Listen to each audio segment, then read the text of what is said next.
बहुत ही खूबसूरत आज का वक्त है जिसमें हम खुदावंद की हजूरी में झुके हुए हैं। आए मेरे साथ कलामे खुदा में से ज़बूरों की किताब खोले। ज़बूरों की किताब में से 34वां ज़बूर और उसकी 7वीं, 8वीं, 9वीं और 10वीं आयत आज शाम कलामे खुदा में से हम तिलावत करेंगे। मेरे अजीजो, ज़बूरों की किताब में से 34वें ज़बूर की 7वीं आयत से कलामे खुदा में यूं लिखा है, खुदावंद से डरने वालों की, खुदावंद से डरने वालों की चारों तरफ, आमीन। खुदावंद से डरने वालों की चारों तरफ उसका फरिश्ता खैमाजन होता है या खैमाजन रहता है। एक ही बात है, ज्यादा अच्छा खूबसूरत लफ्ज है, उसका फरिश्ता खैमाजन रहता है और उनको बचाता है। होता एंड पे ता है और बचाता के एंड पर भी ता है। फेल जारी को जाहिर कर रहा है, ये नेचर को जाहिर कर रहा है, ये किसी मुसलसल काम को जाहिर कर रहा है। इसीलिए मैंने कहा अगर इसका हम ये भी तर्जमा पढ़ दें कि उसका फरिश्ता खैमाजन रहता है और बचाता रहता है, तो ये भी दुरुस्त तर्जमा तस्वर होगा। आगे 8वीं आयत में लिखा है, आजमा कर देखो कि खुदावंद कैसा मेहरबान है। मुबारक है वो आदमी जो उस पर तवक्कल करता है। खुदावंद से डरो ऐ उसके मुकद्दसो, क्योंकि जो उससे डरते हैं उनको कुछ कमी नहीं। बब्बर के बच्चे तो हाजतमंद और भूखे होते हैं, पर खुदावंद के तालिब किसी भी नेमत के मोहताज ना होंगे। खुदावंद के पाक कलाम का पढ़ा, सुना, समझा और कबूल किया जाना हम सबों के लिए बाइस बरकत।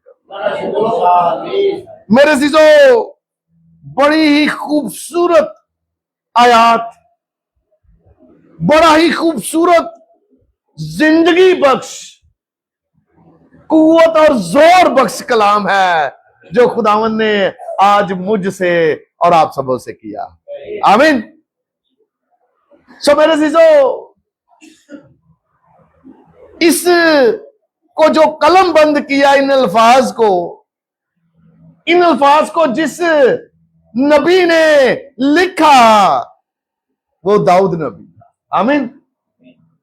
खुदा हमेशा ऐसे ही शख्स को चुनता है किसी खास मकसद के लिए, जिसकी जिंदगी, जिसके हालात उस बयान से मुताबिकत रखते हो। तो कहने ये लगा हूं कि ये जो ऊपर बयान है कि खुदावंद से डरने वालों की चारों तरफ उसका फरिश्ता खैमाजन रहता है और उनको बचाता रहता है, ये दाऊद नबी बयान कर रहा है। आमीन। ये एक ऐसा शख्स बयान कर रहा है, ये एक ऐसा शख्स इश्तिहार दे रहा है, ये एक ऐसा शख्स इस चीज का दावा कर रहा है जिसने अपनी जिंदगी में इन चीजों का खुद मुशाहदा किया है। अगर आपको याद हो तो जब बच्चा ही था अभी दाऊद, जब अभी दाऊद बच्चा ही था, जब अपने बाप की भेड़ और बकरियां चराया करता था, तो दाऊद बयान करता है खुद कि जब भेड़ या बकरी का कोई बच्चा रीछ या शेर उठा कर ले जाता था, तो ये उसके पीछे जाता था, उस बड़े को छुड़ाता था, उस शेर या रीछ के मुंह में से निकाल ले आता था। और ये भी ये बयान करता है साउल को कि तेरे खादम ने रीछ को भी मारा है, तेरे खादम ने शेर को भी मारा है। और यही वो शख्स है जो शेरों से भी ताकतवर, इसी ने जाति जूलियत को भी मारा। आमीन। ये शख्स है जिसने अपनी जिंदगी में मुशाहदा किया कि अगर मैंने रीछ को मारा, अगर मैंने शेर को मारा, अगर मैंने जाति जूलियत को मारा, और मेरे चीजों लिखा है साउल ने तो हजारों को मारा लेकिन दाऊद ने लाखों को मारा। आमीन। लाखों लोगों से खुदा ने इसे बचाया, शेर और रीछ से खुदा ने इसे बचाया, और फौजों को ललकारने वाले जाति जूलियत से भी खुदा ने इसे बचाया। तो वजह क्या थी? ये वजह एक ही बयान करता है, कहता है क्यों? क्योंकि उसका फरिश्ता मेरे चारों तरफ फेमस है। हालेलुया। खुदावंद मेरे साथ है, उसने मुझे आगे पीछे से घेर रखा है। हालेलुया। ये उस शख्स का बयान है। और फिर अल-अलानिया 23वें ज़बूर में बयान करता है, इसी ईमान का इकरार करते हुए मेरे और आपके लिए भी लिखता है, मुझे और आपको भी सुनाता है, कहता है बल्कि चाहे मौत के साए की वादी से मेरा गुजर हो। आमीन। आज का कलाम हर उस शख्स के लिए है जो मुसीबतों परेशानियों में फंसा हुआ है, जो गमों और दुखों में फंसा हुआ है, जो बेबसी और नाउमीदी का शिकार है, जिसे अपनी जिंदगी में इंसान की शक्ल में भी मुखालफों और दुश्मनों का सामना है, और इब्लीस के लोगों का भी सामना है। आज का ये पैगाम, आज का ये कलाम खास तौर पर उन लोगों के लिए है जो खुदा ने उस दिन दाऊद के जरिए लिखवाया और आज मेरे जरिए, मेरे बाज के जरिए आपको पहुंचा रहा है। हालेलुया। क्या कहता है? कहता है चाहे मौत के साए की वादी से मेरा गुजर हो, मैं किसी भी बला से कभी भी ना डरूंगा। वजह क्या है? क्योंकि तू मेरे साथ है। हालेलुया। क्योंकि तू मेरे साथ है। मेरे जीजो, मौत के साए की वादी से गुजर रहा है, ये बड़ी दफा इसने ये तजर्बा किया, और हर दफा इसे खुदा ने बचा लिया। और नतीजा क्या निकालता है? ये वजह क्या बयान करता है? एक ही वजह बयान करता है, क्योंकि तू मेरे साथ है। हालेलुया। तो पढ़ रहा था मैं खुदावन से डरने वालों की। किन की बात हो रही है? हर एक शख्स की बात नहीं हो रही। उस दौर में और भी बहुत से लोग थे, हर किसी ने शेर और रीछ को नहीं मारा। बहुत से लोगों को मछलियों ने खा लिया, कोई एक शख्स ही मछली के पेट से बाहर आया। हर किसी की बात नहीं हो रही। बेशक तो बुलाए हुए तो बहुत से हैं, बेशक ईमानदार और मसीही तो सभी कहलाते हैं, लेकिन आज जो बात हो रही है वो खास लोगों की बात हो रही है। और उन खास लोगों की खूबी क्या है कि वो यहोवा से डरने वाले हैं। हालेलुया।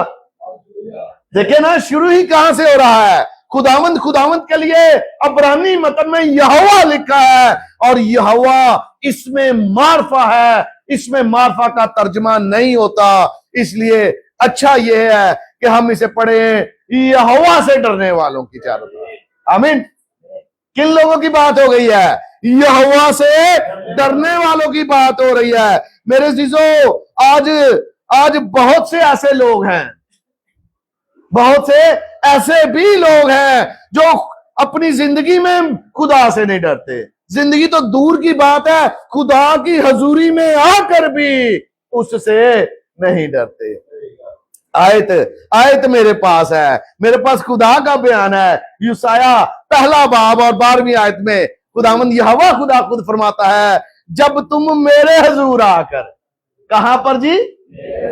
मेरे हजूर आकर मेरे दीदार के तालिब होते हो, तो कौन तुमसे ये चाहता है कि मेरी बारगाहों को रोंदो?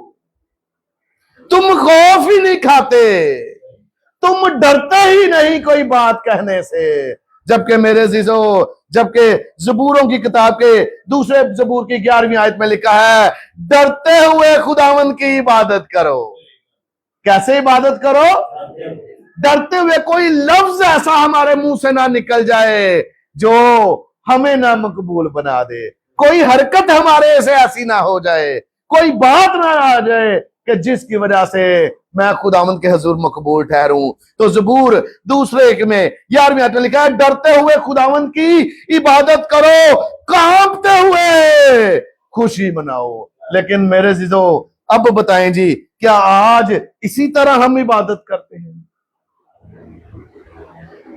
अगर इसी तरह करते होते तो यस्सु की बात बता देता हूं। लिखा है, कलाम में लिखा है कि मेरा घर दुआ का घर होगा, लेकिन तुमने इसे डाकुओं की खो बना दिया है। वजह क्या है? कि तुम डरते नहीं हो। आज भी कलीसियाएं भरी पड़ी हैं मेरे जीजो। लोग मसीह की तालीम के उल्ट तालीम देते होते हैं, लेकिन डरते नहीं है, खौफ ही नहीं खाते। तो मैं कहना ये चाह रहा हूं, आज का जो कलाम है डरने वालों के लिए है। हालेलुया।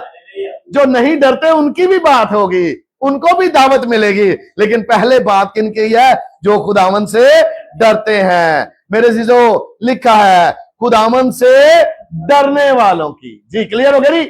आगे क्या लिखा है? चारों तरफ। कितनी तरफ जी? मैं आसान कर देता हूं, हर तरफ। हालेलुया। किस किस तरफ?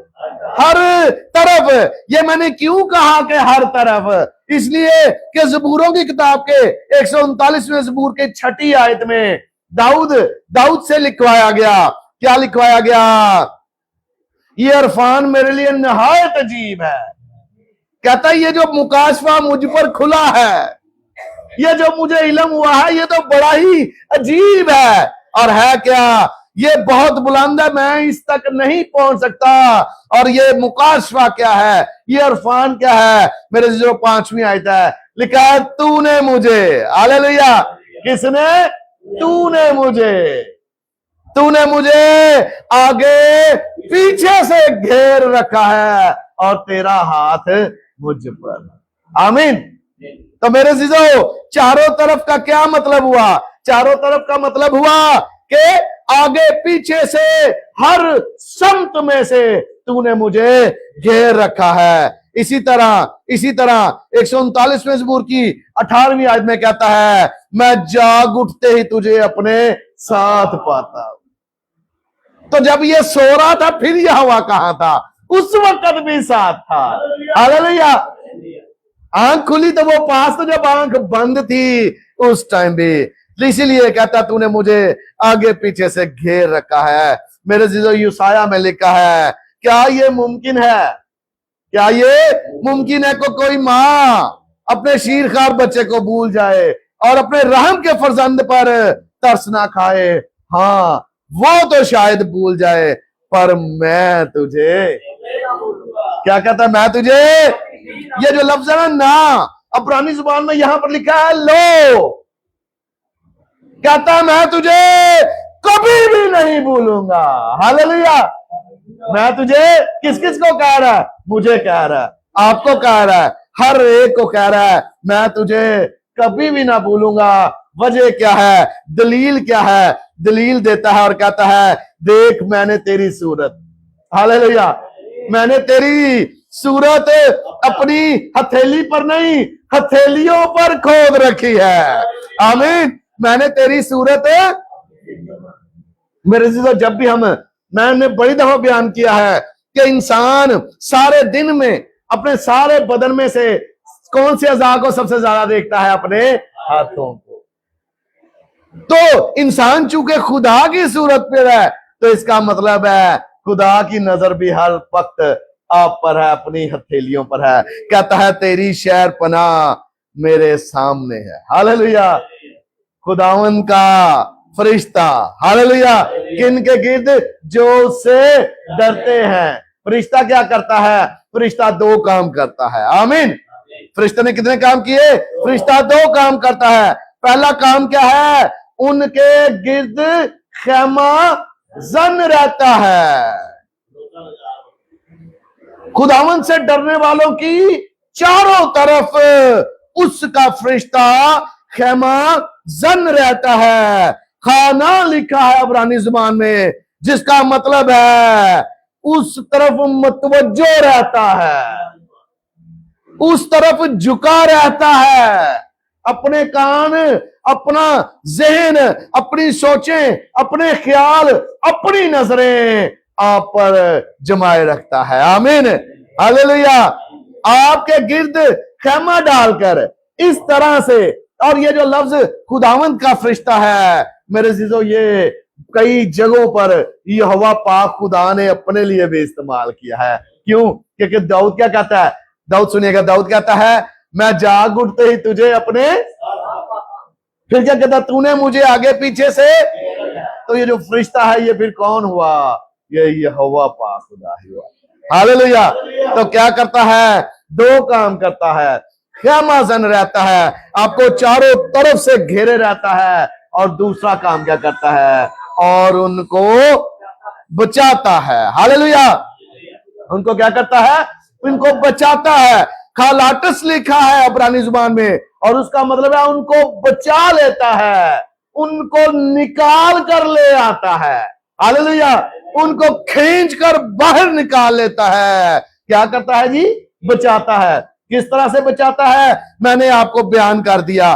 किससे बचाता है? अबलीस से बचाता है। पतरस के पहले खत के 5वें बाब की 8वीं आयत में लिखा है तुम्हारा मुखालिफ अबलीस, तुम्हारा मुखालिफ अबलीस गर्जने वाले शेरे बपर की तरह ढूंढता फिरता है कि किसको फाड़ खाए।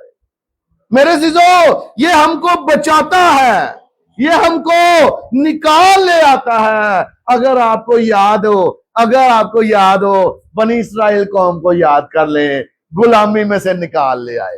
हालेलुया। बहराए कुलजम में से निकाल लाया। आमीन। नहीं याद आ रहा तो एक और मिसाल है, यूना को मछली के पेट में से जिंदा निकाल लाया। हालेलुया। दानिएल को भूखे शेरों की मांग में से जिंदा निकाल लाया। हालेलुया। सदरक, मेसक और अब्दुन्नजू को आग की जलती भट्टी में से खींच निकाल लाया, और जाती जूलियत और शेर और रीछ के मुंह में से दाऊद को बचा कर ले आता। हालेलुया। कौन ले आता है? यही खुदावंद ले आता है। हालेलुया। तो मेरे जीरो, मुझे बस एक सोच आ रही है, क्वेश्चन है आपके सामने, ये बातें क्यों लिखी गई? ये मिसालें क्यों लिखी गई? ताकि मैं और आप आज सुनकर इस पर ईमान ले आए, हमें पता चल जाए हमारा खुदा यहोवा पाक खुदा कैसा है। हमें पता चल जाए कि आज भी जब हम आग की भट्टी में होंगे, उस दिन भी वो चौथा बनकर आ गया था, आज भी वो चौथा बनकर आ जाता है। हालेलुया। आज भी अगर हम शेरों की मान में होंगे, उस दिन भी वो आया था, शेरों के मुंह बंद कर दिए थे। आज भी वो कुदरत रखता है, आपकी जिंदगी में आकर आपके मुखालफों के मुंह बंद कर देता है। हालेलुया। तो मेरे जीजो मैं पढ़ रहा था, क्या पढ़ रहा था? पढ़ रहा था खुदावन से डरने वालों की चारों तरफ। कितनी तो मैंने खुद चारों को लंबा किया। चारों कह दूंगा तो छोटा लफ्ज बनेगा। चारों का मतलब है हर तरफ से, आगे पीछे से, ऊपर नीचे से उसने मुझे भी और आप में से भी हर एक को क्या किया है जी? घेर रखा है। और घेर कर करता क्या है? हमको बचाता है। बचाता किन किन चीजों से है? 91वें ज़बूर में चंद एक बातों का जिक्र है। आपको याद आ गया होगा, आपको याद आ गया होगा। 91वें ज़बूर 3री आयत में लिखा है वो तुझे सियाद के फंदे से, हालेलुया, शिकारी के हर एक फंदे में से, अभी अभी हमने पढ़ा कि इब्लीस जो है वो गर्जने वाले शेरे बब्बर की तरह नीचे गिराया गया है, मौका ढूंढता है किसको फाड़ खाए, और बहुत से घरानों को, बहुत से फैमिलीज को, बहुत सी कलीसियाओं को और बहुत से अफराद की जाती जिंदगी को इस इब्लीस ने फाड़ खाया है, चीर चीर कर दिया है। तो मेरे जीजो, कहना ये चाह रहा हूं, आज शाम खुदावन से डरने वालों के बरकतें बयान कर रहा हूं, उनके फायदे बयान कर रहा हूं। अगर हम खुदावन की हजूरी में आ जाते हैं, अगर उसका खौफ मानते हैं, अगर उससे डरते हैं, तो बातें ये पढ़ रहा हूं कि वो फिर हमारे लिए क्या क्या करता है। तो 91 ज़बूर की 30वीं आयत में मैं पढ़ रहा था, वो तुझे किसको कह रहा है, किसकी बात हो रही है? हालेलुया। लिखा है वो तुझे सियाह के फंदे से और मोहलक वबा से छुड़ाएगा। हालेलुया। किस किस को छुड़ाएगा जी? आमीन। कोई भी फंदा हो, कौन सा फंदा जी? कोई भी फंदा हो वो छुड़ाने की कोई फंदा आग की भट्टी 7 गुना आग की भट्टी जिदे सुठन वाले सड़ गए, जिन्होंने फेंका वो जल गए, उससे ज्यादा आज जलाने वाला फंदा तो कोई नहीं। भूखे शेर है, पता जब दूसरों को फेंका गया जमीन पर भी नहीं लगने दिया उन्होंने, इससे बड़ा फंदा तो कोई नहीं। तो मेरे जीजो, हर तरह के फंदे से मुझे छुड़ाएगा। हालेलुया। हर तरह की मोहलक वबा से, मोहलक वबा उस वबा को कहते हैं जो जानलेवा हो, वो वबा जो फैल जाए और हजारों हजारों को मौत की नींद सुला दे। तो खुदावंद मेरे साथ और आपके साथ आज हम कलाम है, बयान करता है वो तुझे सियाह के फंदे से और मोहलक वबा से। हालेलुया। अब मुझे बताएं, कोई बदन में छोटी मोटी बीमारी है उससे बचाएगा? कोई छोटी मोटी, ये गिल्टियां, ये रसौलियां, ये ब्लड प्रेशर है, मेरे चीजों ये हल्की फुल्की बीमारियां हैं। सुने ना, मौत की बात कर रहा हूं। दाऊद भी बयान करता, मैं कई दफा बचाया गया, और यीशु की जिंदगी में भी आप देखते हैं जी। लाजर 4 दिन अंदर पड़ा है, मुर्दा पड़ा है, यीशु ने कहा लाजर बाहर आ जा, तो लिखा है बंधा हुआ कफन समेत बाहर आ गया।